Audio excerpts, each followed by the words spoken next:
Punjabi radio USA ਸੁਣ ਰਹੇ ਸਾਰੇ ਹੀ ਸਰੋਤਿਆਂ ਨੂੰ ਮੇਰੇ ਜਗਮੋਹਨ ਸਿੰਘ ਵੱਲੋਂ ਪਿਆਰ ਭਰੀ ਸਤਿ ਸ਼੍ਰੀ ਅਕਾਲ। ਅੱਜ 12 ਅਕਤੂਬਰ ਦਿਨ ਬੁੱਧਵਾਰ ਪ੍ਰੋਗਰਾਮ ਲੈ ਕੇ ਹਾਜ਼ਰ ਹਾਂ ਅਪਡੇਟ ਅਮਰੀਕਾ, ਜਿਸ ਦੇ ਵਿੱਚ ਤੁਹਾਨੂੰ ਵਰਲਡ ਨਿਊਜ਼, ਅਮਰੀਕਾ ਦੀਆਂ ਨਿਊਜ਼, ਮੌਸਮ ਦੇ ਬਾਰੇ ਜਾਣਕਾਰੀ, ਇਕਨੋਮੀ ਦੀ ਜਾਣਕਾਰੀ, ਵੱਖ-ਵੱਖ ਕੰਟਰੀ ਦੇ ਹਿਸਾਬ ਨਾਲ ਕਰੰਸੀ ਐਕਸਚੇਂਜ ਰੇਟ ਅਤੇ ਸੋਨੇ ਅਤੇ ਚਾਂਦੀ ਦੇ ਭਾਅ ਦੱਸਾਂਗੇ। ਖਬਰਾਂ ਦੀ ਸ਼ੁਰੂਆਤ ਕਰਨ ਤੋਂ ਪਹਿਲਾਂ ਧੰਨਵਾਦ ਕਰਦੇ ਹਾਂ ਆਪਣੇ ਅੱਜ ਦੇ ਸਪਾਂਸਰਸ ਦਾ, ਜਿਨ੍ਹਾਂ ਨੇ ਇਸ ਪ੍ਰੋਗਰਾਮ ਦੇ ਵਿੱਚ ਸਹਿਯੋਗ ਪਾਇਆ। ਅੱਜ ਦੀਆਂ ਖਬਰਾਂ ਨੂੰ ਸਪਾਂਸਰ ਕਰ ਰਹੇ ਹਨ ਖਾਲਸਾ ਇੰਸ਼ੋਰੈਂਸ ਏਜੰਸੀ ਵਾਲੇ ਸੈਨ ਹੋਜ਼ੇ ਤੋਂ, ਜੋ ਕਿ ਹਰ ਪ੍ਰਕਾਰ ਦੀ ਇੰਸ਼ੋਰੈਂਸ ਕਰਦੇ ਹਨ ਅਤੇ ਕਿਸੇ ਵੀ ਤਰ੍ਹਾਂ ਦੀ ਇੰਸ਼ੋਰੈਂਸ ਦੀ ਜਾਣਕਾਰੀ ਦੇ ਲਈ ਤੁਸੀਂ ਇਹਨਾਂ ਨੂੰ ਕਾਲ ਕਰ ਸਕਦੇ ਹੋ 408 272 2500 ਤੇ। ਇਸ ਦੇ ਨਾਲ ਸੰਤੋਖ ਸਿੰਘ ਬਾਸੀ, ਪਰਮਜੀਤ ਕੌਰ ਜੀ ਬਾਸੀ ਫਰੀਮੌਂਟ ਤੋਂ, ਮਨਜੀਤ ਸਿੰਘ ਨਰਿੰਦਰ ਕੌਰ ਕੁਲਾਰ ਜੀ ਕਲੋਵਿਸ ਤੋਂ ਅਤੇ ਗਿਆਨ ਸਿੰਘ ਨਾਗਰਾ ਜੀ ਸੈਨ ਹੋਜ਼ੇ ਤੋਂ। ਜੇਕਰ ਤੁਸੀਂ ਵੀ ਇਸ ਪ੍ਰੋਗਰਾਮ ਨੂੰ ਜਾਂ ਪੰਜਾਬੀ ਰੇਡੀਓ USA ਦੇ ਕਿਸੇ ਵੀ ਹੋਰ ਪ੍ਰੋਗਰਾਮ ਨੂੰ ਸਪਾਂਸਰ ਕਰਨਾ ਚਾਹੁੰਦੇ ਹੋ ਤਾਂ ਤੁਸੀਂ ਕਾਲ ਕਰ ਸਕਦੇ ਹੋ 408 722 7698 ਤੇ, ਜਾਂ ਫਿਰ ਈਮੇਲ ਕਰ ਸਕਦੇ ਹੋ ਸਾਡੇ ਈਮੇਲ ਐਡਰੈਸ info@punjabiradiousa.com ਤੇ।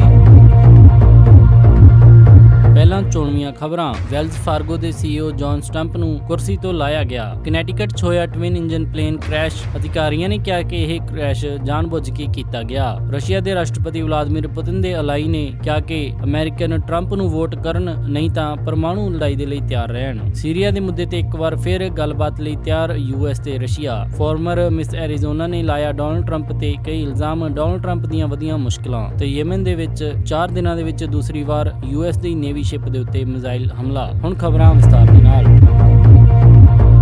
ਵੈਲਜ਼ ਫਾਰਗੋ ਦੇ ਆਏ ਸਕੈਂਡਲ ਤੋਂ ਬਾਅਦ ਦੇ ਵਿੱਚ ਹੁਣ ਵੈਲਜ਼ ਫਾਰਗੋ ਦੇ CEO ਜੌਨ ਸਟੰਪ ਦੇ ਉੱਤੇ ਗਾਜ ਡਿੱਗੀ ਹੈ। ਵੈਲਜ਼ ਫਾਰਗੋ ਦੇ ਚੇਅਰਮੈਨ ਅਤੇ ਚੀਫ ਐਗਜ਼ੀਕਟਿਵ ਅਫਸਰ ਜੌਨ ਸਟੰਪ ਵੈਲਜ਼ ਫਾਰਗੋ ਦੇ ਸੇਲਜ਼ ਟੈਕਟਿਕਸ ਸਕੈਂਡਲ ਕਰਕੇ ਹੁਣ ਆਪਣੀ ਕੁਰਸੀ ਛੱਡ ਰਹੇ ਹਨ। ਉਹਨਾਂ ਨੇ ਕਿਹਾ ਕਿ ਉਹ ਦੋਨਾਂ ਪੋਜੀਸ਼ਨ ਤੋਂ ਹੀ ਆਪਣਾ ਅਸਤੀਫਾ ਦੇ ਰਹੇ ਹਨ ਅਤੇ ਬੈਂਕ ਨੇ ਦੱਸਿਆ ਹੈ ਕਿ ਇਹ ਇਮੀਡੀਏਟਲੀ ਇਫੈਕਟਿਵ ਹੈ। ਉਹਨਾਂ ਨੂੰ ਚੀਫ ਆਪਰੇਟਿੰਗ ਅਫਸਰ ਅਤੇ ਪ੍ਰੈਜ਼ੀਡੈਂਟ ਟਾਈਮੋਥੀ ਜੇ ਸਲੋਨ ਰਿਪਲੇਸ ਕਰਨਗੇ। ਪਹਿਲਾਂ ਵੀ ਉਹਨਾਂ ਨੂੰ ਉਹਨਾਂ ਦੇ ਉੱਤਰਾਧਿਕਾਰੀ ਦੇ ਤੌਰ ਦੇ ਉੱਤੇ ਦੇਖਿਆ ਜਾ ਰਿਹਾ ਸੀ। ਬੈਂਕ ਨੇ ਦੱਸਿਆ ਹੈ ਕਿ ਮਿਸਟਰ ਸਟੰਪ ਨੂੰ ਕਿਸੇ ਵੀ ਤਰ੍ਹਾਂ ਦਾ ਕੋਈ ਸੈਵਰੈਂਸ ਪੈਕੇਜ ਨਹੀਂ ਦਿੱਤਾ ਜਾਏਗਾ, ਪਰ ਫਿਰ ਵੀ ਉਹ tens of million of dollar ਆਪਣੇ ਖਾਤੇ ਦੇ ਵਿੱਚ ਲੈ ਕੇ ਬੈਂਕ ਤੋਂ ਰਿਟਾਇਰ ਹੋ ਰਹੇ ਹਨ, ਜੋ ਕਿ ਉਹਨਾਂ ਨੇ ਪਿਛਲੇ ਆਪਣੇ 35 ਸਾਲਾਂ ਦੇ ਬੈਂਕ ਦੇ ਕਰੀਅਰ ਦੇ ਵਿੱਚ ਕੰਪਨਸੇਸ਼ਨ ਦੇ ਤੌਰ ਦੇ ਉੱਤੇ ਇਕੱਠੇ ਕੀਤੇ ਸਨ। ਵੈਲਜ਼ ਫਾਰਗੋ, ਜਿਸ ਦੇ ਵਿੱਚ ਕਿ ਗ੍ਰਾਹਕ ਨੂੰ ਧੋਖੇ ਦੇ ਵਿੱਚ ਰੱਖ ਕੇ ਉਹਨਾਂ ਤੋਂ ਕਈ ਤਰ੍ਹਾਂ ਦੀਆਂ ਸੇਲਜ਼ ਡੀਲ ਲੈਣੀਆਂ, ਇਹ ਸਕੈਂਡਲ ਵੈਲਜ਼ ਫਾਰਗੋ ਦਾ ਸਾਹਮਣੇ ਆਇਆ, ਜਿਸ ਦੇ ਲਈ ਉਹਨਾਂ ਨੇ $185 ਮਿਲੀਅਨ ਜੁਰਮਾਨਾ ਪੇ ਕਰਨਾ ਵੀ ਮਨਜ਼ੂਰ ਕੀਤਾ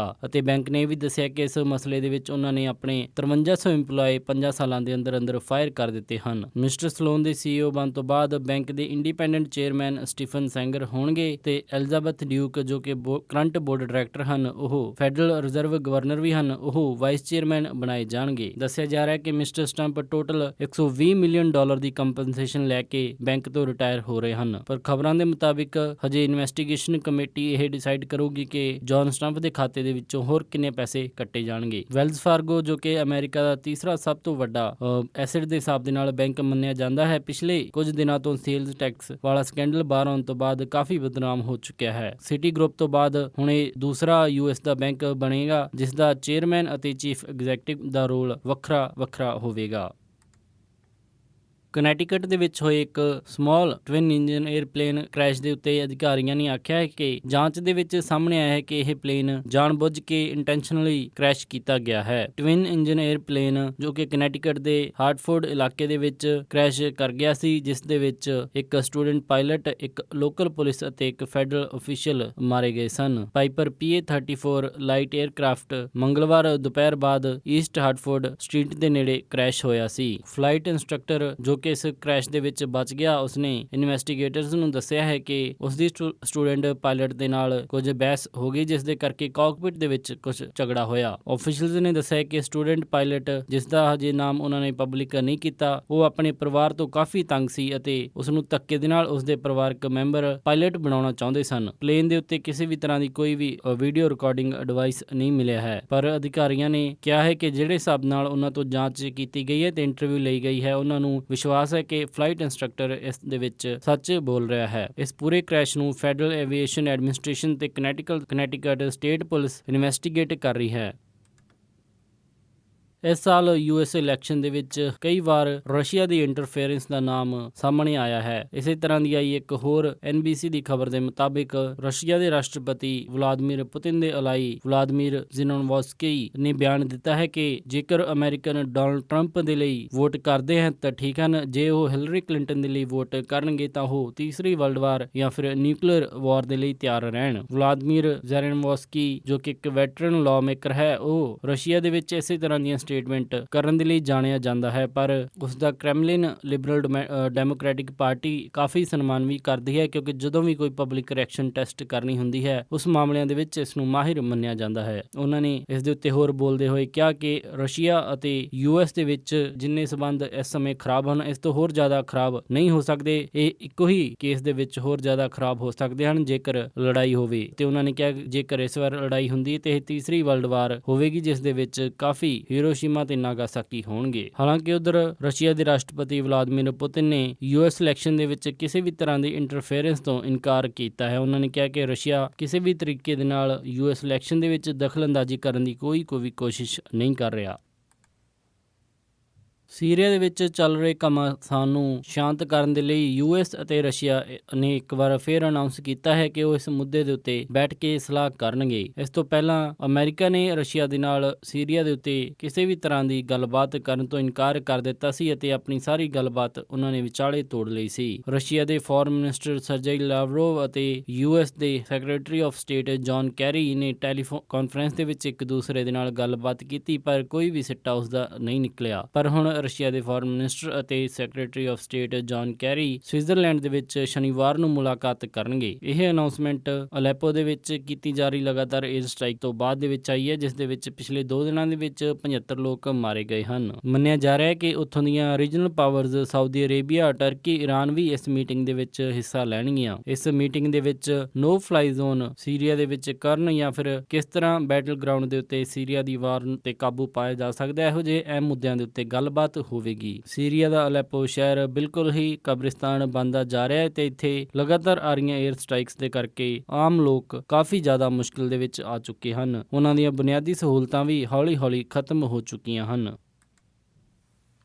ਡੋਨਾਲਡ ਟਰੰਪ ਦੀ ਲੀਕ ਹੋਈ ਵੀਡੀਓ ਤੋਂ ਬਾਅਦ ਦੇ ਵਿੱਚ ਡੋਨਾਲਡ ਟਰੰਪ ਦੇ ਲਈ ਕਾਫੀ ਸਮੱਸਿਆ ਖੜੀ ਹੋ ਰਹੀ ਹੈ, ਜਿੱਥੇ ਕਿ ਰਿਪਬਲਿਕਨ ਪਾਰਟੀ ਹੀ ਉਹਨਾਂ ਦਾ ਸਾਥ ਛੱਡਦੀ ਦਿਖਾਈ ਦੇ ਰਹੀ ਹੈ ਔਰ ਡੋਨਾਲਡ ਟਰੰਪ ਦੀ ਆਪਣੀ ਹੀ ਪਾਰਟੀ ਦੇ ਲੀਡਰ ਪੌਲ ਰਿਆਨ ਦੇ ਨਾਲ ਵੀ ਦੂਰੀ ਵੱਧਦੀ ਜਾ ਰਹੀ ਹੈ। ਡੋਨਾਲਡ ਟਰੰਪ ਨੇ ਅੱਜ ਪੌਲ ਰਿਆਨ ਦੇ ਉੱਤੇ ਕਾਫੀ ਤਿੱਖੇ ਹਮਲੇ ਬੋਲੇ, ਪਰ ਇੱਕ ਨਵੀਂ ਆਈ ਹੋਰ ਖਬਰ ਦੇ ਮੁਤਾਬਿਕ ਸਾਬਕਾ ਮਿਸ ਐਰੀਜ਼ੋਨਾ ਨੇ ਕਿਹਾ ਹੈ ਕਿ ਡੋਨਾਲਡ ਟਰੰਪ ਜਦੋਂ ਮਿਸ USA ਪੇਜੈਂਟ ਦੇ ਆਨਰ ਸਨ ਤਾਂ ਉਸ ਸਮੇਂ ਉਹ ਬਿਕਿਨੀ ਰਾਉਂਡ ਸਮੇਂ ਬਿਲਕੁਲ ਕੰਟੈਸਟੈਂਟ ਦੇ ਨੇੜੇ ਆ ਜਾਂਦੇ ਸਨ। ਫਾਰਮਰ ਮਿਸ ਐਰੀਜ਼ੋਨਾ ਟੈਸ਼ਾ ਡਿਕਸਨ ਨੇ ਡੋਨਾਲਡ ਟਰੰਪ ਦੇ ਉੱਤੇ ਇਲਜ਼ਾਮ ਲਾਉਂਦੇ ਹੋਏ ਕਿਹਾ ਕਿ ਡੋਨਾਲਡ ਟਰੰਪ ਕੁਝ ਵੀ ਨਾ ਦਿਖਦੇ ਹੋਏ ਲੜਕੀਆਂ ਦੇ ਚੇਂਜਿੰਗ ਰੂਮ ਦੇ ਕੋਲ ਵੀ ਚਲੇ ਜਾਂਦੇ ਸਨ। ਉਹਨਾਂ ਨੇ ਇਹ ਇੰਟਰਵਿਊ CBS ਦੇ ਲਾਸ ਐਂਜਲਸ ਦੇ ਦਫ਼ਤਰ ਦੇ ਵਿੱਚ ਦਿੱਤੀ। ਇੱਕ ਬਜ਼ਫੀਡ ਨਿਊਜ਼ ਤੋਂ ਆਈ ਰਿਪੋਰਟ ਦੇ ਮੁਤਾਬਿਕ 1997 ਦੀ ਮਿਸ ਟੀਨ USA ਦੀ ਬਿਊਟੀ ਪੈਜੈਂਟ ਦੇ ਵਿੱਚ ਭਾਗ ਲੈ ਰਹੀਆਂ 4 ਹੋਰ ਔਰਤਾਂ ਨੇ ਡੋਨਾਲਡ ਟਰੰਪ ਦੇ ਉੱਤੇ ਇਲਜ਼ਾਮ ਲਾਇਆ ਹੈ ਕਿ ਉਹ ਉਹਨਾਂ ਦੇ ਡਰੈਸਿੰਗ ਰੂਮ ਤੱਕ ਚਲੇ ਜਾਂਦੇ ਸਨ। ਡੋਨਾਲਡ ਟਰੰਪ ਇਸ ਮੁੱਦੇ ਦੇ ਉੱਤੇ ਕਾਫੀ ਘਿਰਦੇ ਹੋਏ ਨਜ਼ਰ ਆ ਰਹੇ ਹਨ। ਔਰਤਾਂ ਦੇ ਵਿੱਚ ਪਹਿਲਾਂ ਹੀ ਡੋਨਾਲਡ ਟਰੰਪ ਦੀ ਕੁਝ ਖਾਸ ਵੋਟ ਨਹੀਂ ਦਿਸ ਰਹੀ ਸੀ, ਕਿਉਂਕਿ ਪਹਿਲਾਂ ਹੋਈਆਂ ਪ੍ਰਾਇਮਰੀਜ਼ ਦੀ ਡਿਬੇਟ ਦੇ ਵਿੱਚ ਉਹਨਾਂ ਨੇ ਆਪਣੇ ਫੀਮੇਲ ਰਾਈਵਲਸ ਦੇ ਉੱਤੇ ਕਈ ਵਾਰ ਕਮੈਂਟ ਕੀਤੇ ਸਨ। ਫੌਕਸ ਦੀ ਰਿਪੋਰਟਰ ਮੇਗਨ ਕੈਲੀ ਦੇ ਨਾਲ ਵੀ ਡੋਨਾਲਡ ਟਰੰਪ ਦੀ ਕੁਝ ਖਾਸ ਬਣਦੀ ਦਿਖਾਈ ਨਹੀਂ ਦੇ ਰਹੀ। ਦੱਸਿਆ ਜਾ ਰਿਹਾ ਹੈ ਕਿ ਡੋਨਾਲਡ ਟਰੰਪ ਦੇ ਕਰਕੇ GOP ਦੇ ਵਿੱਚ ਆਪਸੀ ਇੱਕ ਸਿਵਲ ਵਾਰ ਚੱਲ ਰਹੀ ਹੈ, ਜੋ ਕਿ ਪਾਰਟੀ ਦੀ ਬੁਨਿਆਦ ਨੂੰ ਖਤਰਾ ਪੈਦਾ ਕਰ ਰਹੀ ਹੈ। ਜਿੱਥੇ ਕਿ ਹਾਊਸ ਸਪੀਕਰ ਪੌਲ ਰਿਆਨ ਨੇ ਸਾਫ਼ ਕਹਿ ਦਿੱਤਾ ਹੈ ਕਿ ਉਹ ਡੋਨਾਲਡ ਟਰੰਪ ਦੇ ਲਈ ਕੈਂਪੇਨ ਨਹੀਂ ਕਰਨਗੇ, ਬਸ ਉਹ ਇਹਨਾਂ ਮੇਕ ਸ਼ੋਰ ਕਰਨਾ ਚਾਹੁੰਦੇ ਹਨ ਕਿ ਜਦੋਂ ਹਿਲਰੀ ਕਲਿੰਟਨ ਵਾਈਟ ਹਾਊਸ ਦੇ ਵਿੱਚ ਆਵੇ ਤਾਂ ਉਸ ਸਮੇਂ ਹਿਲਰੀ ਕਲਿੰਟਨ ਦੇ ਕੋਲ ਡੈਮੋਕ੍ਰੈਟਿਕ ਪਾਰਟੀ ਦੀ ਮੈਜੋਰਟੀ ਵਾਲਾ ਹਾਊਸ ਤੇ ਸੈਨੇਟ ਨਾ ਹੋਵੇ। ਸੋ ਕੁੱਲ ਮਿਲਾ ਕੇ ਡੋਨਾਲਡ ਟਰੰਪ ਦੇ ਲਈ ਅੱਗੇ ਵਾਲਾ ਰਸਤਾ ਕਾਫੀ ਮੁਸ਼ਕਿਲ ਨਜ਼ਰ ਆ ਰਿਹਾ ਹੈ। ਯੇਮਨ ਤੋਂ ਆਈ ਇੱਕ ਖਬਰ ਦੇ ਮੁਤਾਬਿਕ ਇੱਕ US ਨੇਵੀ ਸ਼ਿਪ ਦੇ ਉੱਤੇ ਇੱਕ ਵਾਰ ਫਿਰ ਮਿਜ਼ਾਈਲ ਅਟੈਕ ਕੀਤਾ ਗਿਆ ਹੈ। ਦੱਸਿਆ ਜਾ ਰਿਹਾ ਹੈ ਕਿ ਇਹ ਪਿਛਲੇ 4 ਦਿਨਾਂ ਦੇ ਵਿੱਚ ਦੂਸਰੀ ਘਟਨਾ ਹੈ। ਪੈਂਟਾਗਨ ਨੇ ਦੱਸਿਆ ਕਿ ਦੂਸਰੀ ਆ ਰਹੀ ਮਿਜ਼ਾਈਲ ਨੂੰ ਪਹਿਲਾਂ ਹੀ ਹੈਂਡਲ ਕਰ ਲਿਆ ਗਿਆ ਸੀ ਅਤੇ ਉਸਨੇ ਕੋਈ ਵੀ ਨੁਕਸਾਨ US ਦੀ ਨੇਵੀ ਡਿਸਟਰੋਇਰ ਨੂੰ ਨਹੀਂ ਪਹੁੰਚਾਇਆ, ਪਰ ਈਰਾਨ ਦੇ ਨਾਲ ਸਹਿਮਤੀ ਰੱਖਦੇ ਯੇਮਨ ਦੇ ਹਾਊਦੀ ਰੈਬਲਸ ਦੂਸਰੀ ਵਾਰ ਪਿਛਲੇ 4 ਦਿਨਾਂ ਦੇ ਵਿੱਚ US ਨੇਵੀ ਦੇ ਇਸ ਸ਼ਿਪ ਦੇ ਉੱਤੇ ਅਟੈਕ ਕਰ ਰਹੇ ਹਨ, ਜੋ ਕਿ ਕਾਫੀ ਚਿੰਤਾਜਨਕ US ਮਿਲਟਰੀ ਦੇ ਲਈ ਖਬਰ ਮੰਨੀ ਜਾ ਰਹੀ ਹੈ। ਪੈਂਟਾਗਨ ਨੇ ਕਿਹਾ ਹੈ ਕਿ ਉਹ ਸਹੀ ਮੌਕਾ ਦੇਖ ਕੇ ਅਤੇ ਸਹੀ ਤਰੀਕੇ ਦੇ ਨਾਲ ਇਸ ਦੇ ਉੱਤੇ ਰਿਸਪੌਂਡ ਕਰਨਗੇ। ਸਾਊਦੀ ਅਰੇਬੀਆ ਅਤੇ ਯੇਮਨ ਦੇ ਵਿੱਚ ਆਪਸ ਲੜਾਈ ਦੇ ਵਿੱਚ US ਸਾਊਦੀ ਅਰੇਬੀਆ ਦੀ ਮਦਦ ਕਰ ਰਿਹਾ ਹੈ ਤੇ ਸਾਊਦੀ ਅਰੇਬੀਆ ਨੂੰ US ਵੈਪਨਸ ਵੀ ਮੁਹੱਈਆ ਕਰਵਾ ਰਿਹਾ ਹੈ। ਦੱਸਿਆ ਜਾ ਰਿਹਾ ਹੈ ਕਿ US ਸ਼ਿਪ ਦੇ ਉੱਤੇ ਹੋਏ ਅਟੈਕ US ਦੇ ਉਸ ਕਦਮ ਦਾ ਇੱਕ ਸਭ ਦਾ ਵਿਰੋਧ ਹੈ ਜੋ ਕਿ ਉਹ ਸਾਊਦੀ ਅਰੇਬੀਆ ਦੀ ਮਦਦ ਕਰਕੇ ਕਰ ਰਿਹਾ ਹੈ। ਇਸ ਸਨ ਅੱਜ ਦੀਆਂ ਕੁਝ ਖਾਸ ਖਬਰਾਂ। ਹੁਣ ਵਧਦੇ ਹਾਂ ਮੌਸਮ ਦੀ ਜਾਣਕਾਰੀ ਦੇ ਵੱਲ। ਵੀਰਵਾਰ ਨੂੰ ਸੈਨ ਹੋਜ਼ੇ ਦੇ ਵਿੱਚ ਹਾਈ ਟੈਂਪਰੇਚਰ ਰਹੇਗਾ 75 ਡਿਗਰੀ ਅਤੇ ਰਾਤ ਨੂੰ ਲੋ ਟੈਂਪਰੇਚਰ 60 ਡਿਗਰੀ। ਰਾਤ ਨੂੰ ਮੀਂਹ ਪੈਣ ਦੀ ਥੋੜੀ ਬਹੁਤ ਸੰਭਾਵਨਾ ਹੈ। ਸੈਨ ਫਰਾਂਸਿਸਕੋ ਦੇ ਵਿੱਚ 67 ਡਿਗਰੀ ਹਾਈ ਅਤੇ ਰਾਤ ਨੂੰ 61 ਡਿਗਰੀ ਲੋ। ਇੱਥੇ ਵੀ ਮੀਂਹ ਪੈਣ ਦੀ ਸੰਭਾਵਨਾ ਬਣੀ ਰਹੇਗੀ। ਸੈਕਰਾਮੈਂਟੋ ਦੇ ਵਿੱਚ 74 ਡਿਗਰੀ ਹਾਈ ਅਤੇ ਰਾਤ ਨੂੰ 61 ਡਿਗਰੀ ਲੋ। ਯੂਬਾ ਸਿਟੀ ਦੇ ਵਿੱਚ 75 ਡਿਗਰੀ ਹਾਈ ਅਤੇ ਰਾਤ ਨੂੰ 62 ਡਿਗਰੀ ਲੋ। ਇੱਥੇ ਵੀ ਮੀਂਹ ਪੈਣ ਦੀ ਪੂਰੀ ਸੰਭਾਵਨਾ ਹੈ। ਸਟਾਕਟਨ ਦੇ ਵਿੱਚ 79 ਡਿਗਰੀ ਹਾਈ ਅਤੇ ਰਾਤ ਨੂੰ 59 ਡਿਗਰੀ ਲੋ। ਇੱਥੇ ਰਾਤ ਨੂੰ ਮੀਂਹ ਪੈਣ ਦੀ 80% ਦੀ ਸੰਭਾਵਨਾ ਰਹੇਗੀ। ਟ੍ਰੇਸੀ ਦੇ ਵਿੱਚ 79 ਡਿਗਰੀ ਹਾਈ ਅਤੇ ਰਾਤ ਨੂੰ 60 ਡਿਗਰੀ ਲੋ। ਮੋਡੈਸਟੋ ਦੇ ਵਿੱਚ 80 ਡਿਗਰੀ ਹਾਈ ਅਤੇ ਰਾਤ ਨੂੰ 61 ਡਿਗਰੀ ਲੋ ਰਹੇਗਾ। ਫ੍ਰੈਜ਼ਨੋ ਦੇ ਵਿੱਚ 81 ਡਿਗਰੀ ਹਾਈ ਅਤੇ ਰਾਤ ਨੂੰ 59 ਡਿਗਰੀ ਲੋ। ਬੇਕਰਸਫੀਲਡ ਦੇ ਵਿੱਚ 82 ਡਿਗਰੀ ਹਾਈ ਅਤੇ ਰਾਤ ਨੂੰ 60 ਡਿਗਰੀ ਲੋ। ਲਾਸ ਐਂਜਲਸ ਦੇ ਵਿੱਚ 73 ਡਿਗਰੀ ਹਾਈ ਅਤੇ ਰਾਤ ਨੂੰ 59 ਡਿਗਰੀ ਲੋ। ਟਰਕੀ ਦੇ ਵਿੱਚ 62 ਡਿਗਰੀ ਹਾਈ ਅਤੇ ਰਾਤ ਨੂੰ 45 ਡਿਗਰੀ ਲੋ। ਇੱਥੇ ਵੀ ਰਾਤ ਨੂੰ ਮੀਂਹ ਪਵੇਗਾ। ਸਾਊਥ ਲੇਕ ਟਾਹੋ ਦੇ ਵਿੱਚ 64 ਡਿਗਰੀ ਹਾਈ ਅਤੇ ਰਾਤ ਨੂੰ 45 ਡਿਗਰੀ ਲੋ। ਪੋਰਟਲੈਂਡ ਓਰੇਗਨ ਦੇ ਵਿੱਚ 60 ਡਿਗਰੀ ਹਾਈ ਅਤੇ ਰਾਤ ਨੂੰ 55 ਡਿਗਰੀ ਲੋ। ਇੱਥੇ ਕੱਲ ਮੀਂਹ ਪੈਣ ਦੇ ਪੂਰੇ ਅਸਾਰ ਹਨ। ਸਿਆਟਲ ਦੇ ਵਿੱਚ 57 ਡਿਗਰੀ ਹਾਈ ਅਤੇ ਰਾਤ ਨੂੰ 54 ਡਿਗਰੀ ਲੋ। ਇੱਥੇ ਵੀ ਮੀਂਹ ਪੈਣ ਦੇ ਪੂਰੇ ਅਸਾਰ ਹਨ। ਫਲੈਗਸਟਾਫ ਐਰੀਜ਼ੋਨਾ ਦੇ ਵਿੱਚ 69 ਡਿਗਰੀ ਹਾਈ ਅਤੇ ਰਾਤ ਨੂੰ 37 ਡਿਗਰੀ ਲੋ। ਸਾਲਟ ਲੇਕ ਸਿਟੀ ਯੂਟਾ ਦੇ ਵਿੱਚ 77 ਡਿਗਰੀ ਹਾਈ ਅਤੇ ਰਾਤ ਨੂੰ 59 ਡਿਗਰੀ ਲੋ। ਸ਼ਿਕਾਗੋ ਦੇ ਵਿੱਚ 56 ਡਿਗਰੀ ਹਾਈ ਅਤੇ ਰਾਤ ਨੂੰ 43 ਡਿਗਰੀ ਲੋ। ਨਿਊਯਾਰਕ ਦੇ ਵਿੱਚ 70 ਡਿਗਰੀ ਹਾਈ ਅਤੇ ਰਾਤ ਨੂੰ 51 ਡਿਗਰੀ ਲੋ ਰਹੇਗਾ। ਕੈਨੇਡਾ ਟੋਰਾਂਟੋ ਦੇ ਵਿੱਚ 14 ਡਿਗਰੀ ਸੈਲਸੀਅਸ ਹਾਈ ਅਤੇ ਰਾਤ ਨੂੰ 5 ਡਿਗਰੀ ਸੈਲਸੀਅਸ ਲੋ। ਵਿਨੀਪੈਗ ਦੇ ਵਿੱਚ 8 ਡਿਗਰੀ ਸੈਲਸੀਅਸ ਹਾਈ ਅਤੇ ਰਾਤ ਨੂੰ 0 ਡਿਗਰੀ ਸੈਲਸੀਅਸ ਲੋ। ਕੈਲਗਰੀ ਦੇ ਵਿੱਚ 4 ਡਿਗਰੀ ਸੈਲਸੀਅਸ ਹਾਈ ਅਤੇ ਰਾਤ ਨੂੰ -2 ਡਿਗਰੀ ਸੈਲਸੀਅਸ ਲੋ। ਵੈਨਕੂਵਰ ਦੇ ਵਿੱਚ 12 ਡਿਗਰੀ ਸੈਲਸੀਅਸ ਹਾਈ ਅਤੇ ਰਾਤ ਨੂੰ 11 ਡਿਗਰੀ ਸੈਲਸੀਅਸ ਲੋ ਰਹੇਗਾ। ਇੱਥੇ ਵੀ ਰਾਤ ਨੂੰ ਮੀਂਹ ਪੈਣ ਦੇ ਪੂਰੇ ਅਸਾਰ ਹਨ। ਪੰਜਾਬ ਅੰਮ੍ਰਿਤਸਰ ਦੇ ਵਿੱਚ 35 ਡਿਗਰੀ ਸੈਲਸੀਅਸ ਹਾਈ ਅਤੇ ਰਾਤ ਨੂੰ 18 ਡਿਗਰੀ ਸੈਲਸੀਅਸ ਲੋ। ਮੈਲਬਰਨ ਆਸਟ੍ਰੇਲੀਆ ਦੇ ਵਿੱਚ 16 ਡਿਗਰੀ ਸੈਲਸੀਅਸ ਹਾਈ ਅਤੇ ਰਾਤ ਨੂੰ 2 ਡਿਗਰੀ ਸੈਲਸੀਅਸ ਲੋ। ਲੰਡਨ ਦੇ ਵਿੱਚ 12 ਡਿਗਰੀ ਸੈਲਸੀਅਸ ਹਾਈ ਅਤੇ ਰਾਤ ਨੂੰ 7 ਡਿਗਰੀ ਸੈਲਸੀਅਸ ਲੋ। ਬਰਲਿਨ ਦੇ ਵਿੱਚ 8 ਡਿਗਰੀ ਸੈਲਸੀਅਸ ਹਾਈ ਅਤੇ ਰਾਤ ਨੂੰ 3 ਡਿਗਰੀ ਸੈਲਸੀਅਸ ਲੋ। ਅਤੇ ਫਰਾਂਸ ਪੈਰਿਸ ਦੇ ਵਿੱਚ 12 ਡਿਗਰੀ ਸੈਲਸੀਅਸ ਹਾਈ ਅਤੇ ਰਾਤ ਨੂੰ 8 ਡਿਗਰੀ ਸੈਲਸੀਅਸ ਲੋ ਰਹੇਗਾ।